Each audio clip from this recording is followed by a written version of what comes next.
Yeah.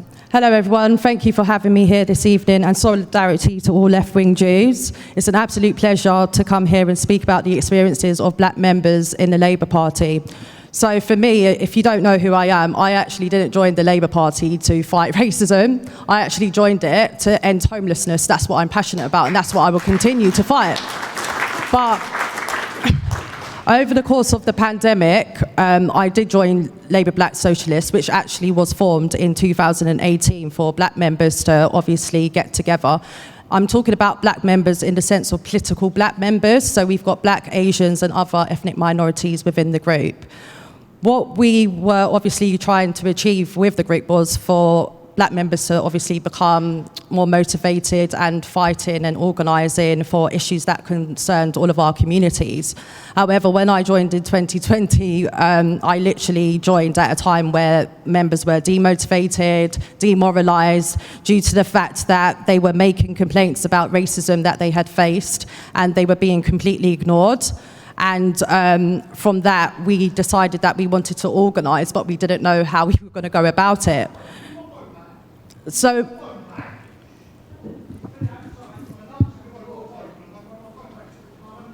it's okay, thank you. Right, so it's all right, let's not get distracted, it's being dealt with.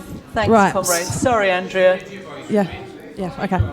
Yeah, right, so as I was saying, we were fighting the racism when I joined the group, and we... Sorry, Andrea, do you want to hang on, because I do want people to hear you. Just let's get this gentleman out. And can I just ask the people to be quiet at the back, please?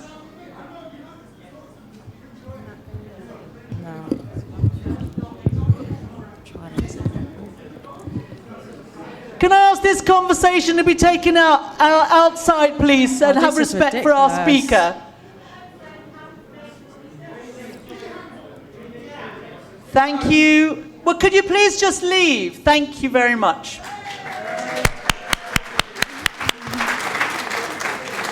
Andrea, feel free to go back a few sentences, because it's really important we hear you. Thank you. Right, so as I was saying, I didn't actually join the Labour Party to fight racism. I actually joined the Labour Party to end homelessness. And I joined the Labour Black Socialists during the pandemic, and we literally, from then, were fighting racism within the party. So racism in the sense of, social media posts that were posted by members. They were sent into the Labour Party and ignored for 4 years. So from 2017, members have been making complaints about racism towards them, and unfortunately it was either ignored or quite dismissive in the responses, which was really unfortunate. So during, obviously, we formed groupings, and we decided that we were going to campaign for an anti-racist Labour Party. And we also refused to campaign for MPs that are not, fighting racism or allowing racism to take place and doing nothing about it. So we had an interview with Howard Beckett and exposed it, and basically the response was pretty negative, to be honest. We ended up in Guido Forts and received even more racial abuse. And some of us did get in trouble as well through exposing it, which I don't really care about, because I'm going to continue exposing it anyway. So, we are completely ignored. We are continuing to be ignored. We've written to Keir Starmer, we've written to the NEC, nobody's responded to us. The only response we got was from Angela Rayner's team, and she said that they were basically going to pass it on to David Evans. He hasn't got in touch with us, so we are where we are. During the course of taking this action, we've got support from groups like JVL, who have really, really supported every action that we've taken with this. And without groups like this, we would pretty much be on our own. And we've also got the issue with the Gypsy, Roma and Travellers as well. They're completely excluded. So working with these groups, it's given us more of a confidence to be able to go out there and continue the work that we're doing, fighting for ourselves, but also working in solidarity with these groups. So moving forward, today, we've ended up in the Voice paper, which is the biggest black paper, and, it's been exposed what's going on in the Labour Party, which is absolutely fantastic. And, we don't want Keir Starmer to continue to ignore it, but if he continues to ignore it, it's going to go get bigger and bigger and bigger, because you know what, we're not going to stop fighting it at the end of the day. We don't donate our money to this organisation to take racial abuse. I did not join this party thinking that racism was happening here. I thought I was amongst socialists, and at the end of the day, it's clearly not that. Do you know what I mean? And that's why we are where we are with fighting racism within the Labour Party. I guess moving forward, you know, we're going to obviously continue fighting it, but we're also going to continue campaigning in the Labour Party because we believe that it's the right thing to do and it's the right vehicle to make the changes that we need for structural racism and systemic racism to be challenged.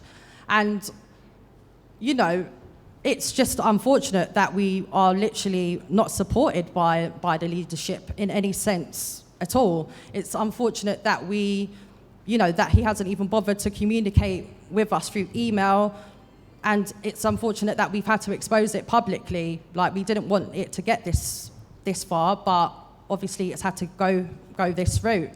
And, you know, we're just going to continue to battle on, to be honest.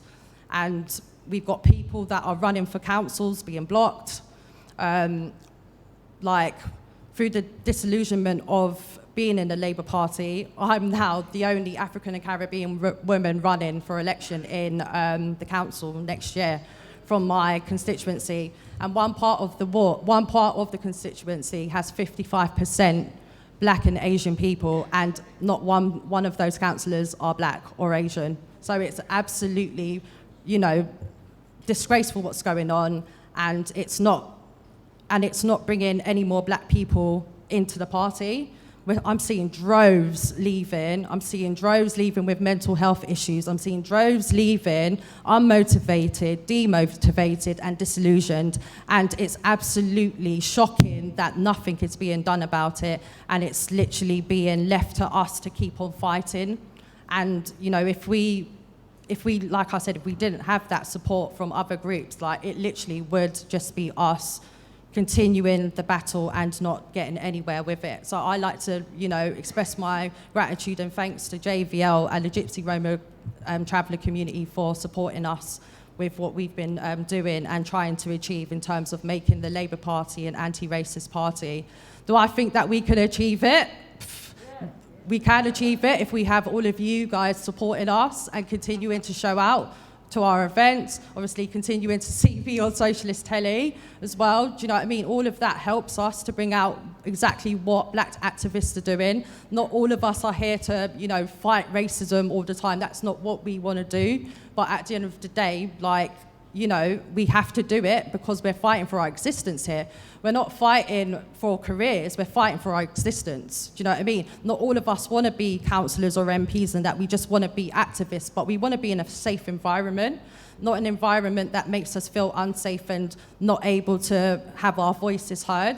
So I just think that, you know, what I'd like to see from the leadership is to engage with us and to find out exactly what's been going on and to actually do something about it, or you're going to continue to see a lot of good Black members leave and not participate in the party. And at the end of the day, I'm not being funny, but the engagement with the Black community outside of the party is a joke as well. Do you know what I mean? People are not getting involved.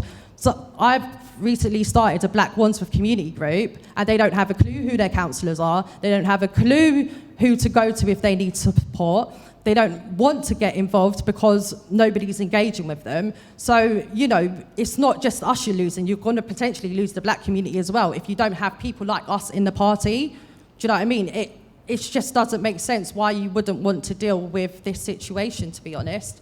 So, yeah, I basically hope that we do get listened to. Do I think we will? I doubt it, not from the leadership side of things, but I'm blessed that I've got comrades that will come out and show out for us, and that's all I can think of. We're obviously going to continue fighting, we're going to continue raising our voices, and we're also going to continue fighting other issues as well, not just the racism in the Labour Party. Obviously with employment, 40% of Black people were kicked out of work.